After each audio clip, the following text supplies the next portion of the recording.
Sukkur bureau chief ملت news سید ضیاء الرحمان حجت الاسلام پیر سید عرفان شاہ صاحب مشہدی کے حکم پر 4 یار ویلفیئر فاؤنڈیشن کے زیر اہتمام سندھ اور بلوچستان کے مختلف علاقوں کے ساتھ ساتھ جامعۃ العین سکھر میں وقف قربانی کا اہتمام کیا گیا۔ پنجاب سے آنے والے محترم جناب کیسر عرفانی، قاسم ضیاء عرفانی، حافظ محمد عمر عرفانی، محمد امجد عرفانی نے علامہ محمد صادق سومرو، مولانا حافظ محمد اشرف سعیدی،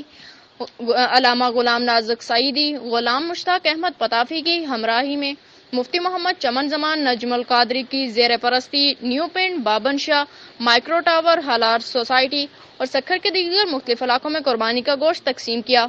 حجت الاسلام پیر سید عرفان شاہ مشہدی نے اس موقع پر کہا کہ میں پنجاب کا نہیں پاکستان کا ہوں اور قربانی کا گوشت بغیر رنگ و نسل کے امتیاز کے ہر مستحق کو ملنا چاہیے۔ مفتی محمد چمن زمان نجم القادری اور جامعۃ العین کے منتظمین نے اس موقع پر 4 یار ویلفیئر فاؤنڈیشن کے سرپرستی اعلیٰ پیر سید عرفان شاہ صاحب مشہدی کی خدمات دینیہ پر انہیں خراج تحسین پیش کیا۔